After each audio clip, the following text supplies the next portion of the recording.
Hello and welcome to Fin Business, to this exciting and interesting discussion on institutional banking. We have got Mr. Sreeram Iyer, who is the head of institutional banking and the chief operating officer at ANZ Bank. Welcome, Sreeram. Thank you, Babu. Pleasure. Fin Business. Thank you. My pleasure. So, Sreeram, you have been into the business of institutional banking for some time now in this market. What are the key developments you have been seeing in the market in the past few years, and how do you expect to see the business going into the future? Thank you for this opportunity.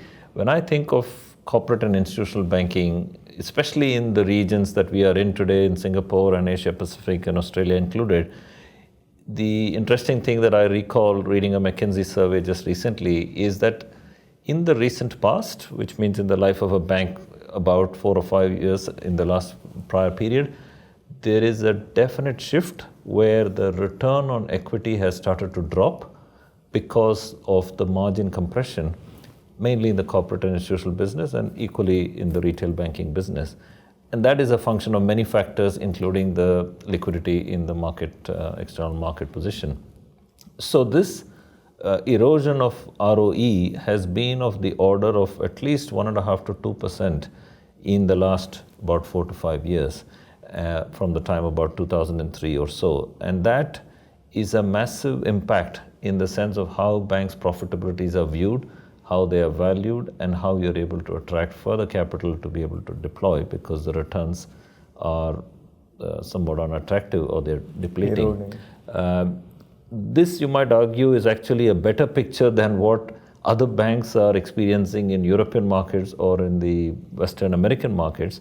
But that is for a different set of reasons, and these are different market conditions of emerging markets or economies which are growing at a much faster pace compared to the marginal rate at which Western economies are growing. In fact, some at negative. So the pressure on banks is that you got to figure out ways to improve your return on equity, and that gets a little bit accentuated because of the impact of technology and the impact of digital enhancements, innovation that is happening in the marketplace. And so you got this tricky thing of where you have to invest more in areas such as technology, which means you deploy more capital, but then you kind of get less return for capital that you deploy for customers and for your corporates and for your institutionals requirements for infrastructure or for any business requirements. So the macro position therefore is quite challenging. So the survey in fact said that margins could improve, ROEs could improve to 9.5% by 2025, but they could collapse to 5.5-6% if banks are not able to catch on to the digital change that is happening in the marketplace. Wow. So it's quite a dramatic picture. Interesting. So what kind of key digital technologies you see creating an impact into corporate banking and institutional banking space these days, since you must be talking to a whole lot of people from the technology arena as well? Yeah, I think I'll give you one perspective that there was a survey recently done about how customers, both corporates, institutional and individuals, react to banks servicing them. And 74% of those customers said that they expect banks to operate in the social media space to be able to communicate and service customers. And 54% of them said that they expect banks to operate and communicate through Twitter. And within that, you got to respond to customers within 1 hour. Wow. Now, banks, I might say, have been in existence for hundreds of years, and they've been there 183 years.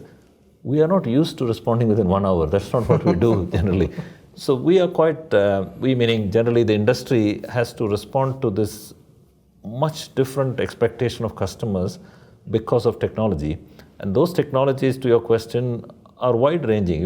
It could be traditional, now become traditional social media technologies, which banks have to, you have to become agile.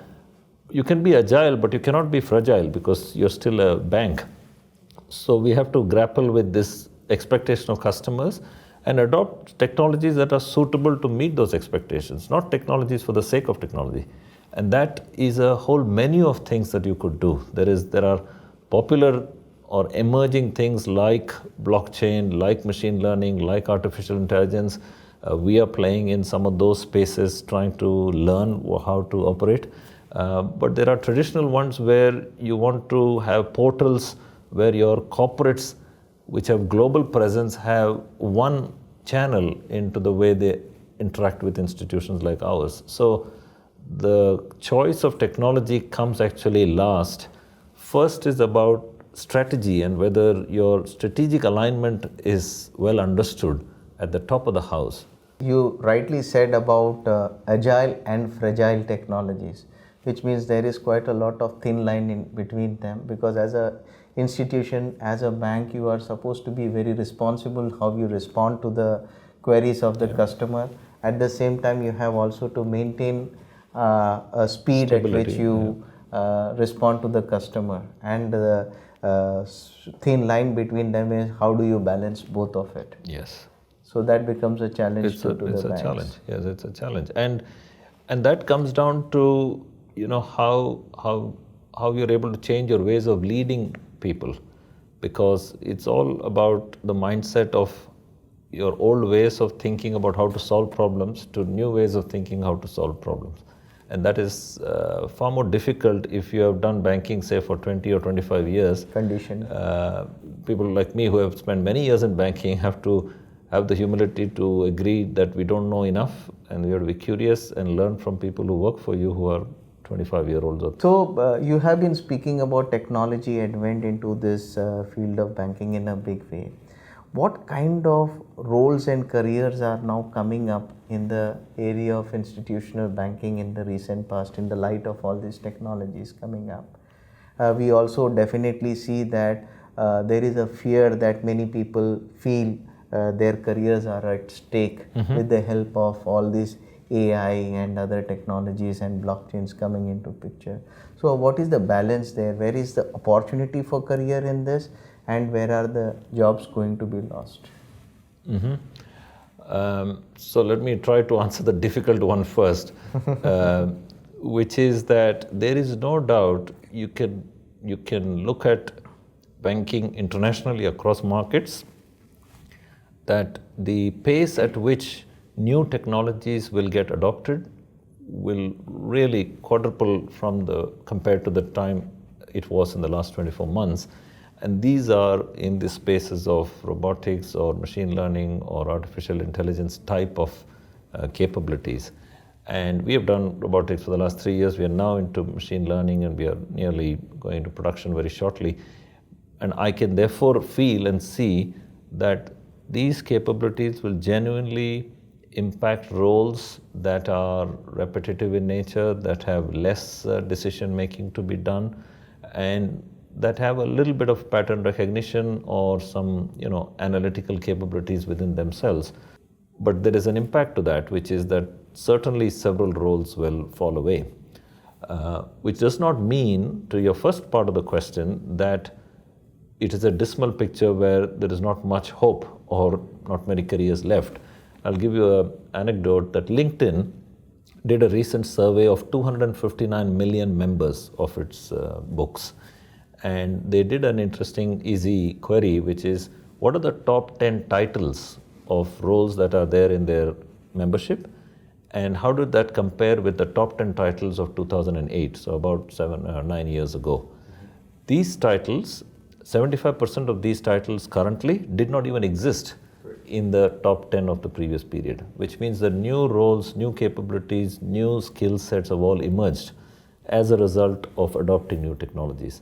So, which is the good part, which means that the pressure is on individuals to take learning in their own hands and figure out where you can reskill yourself.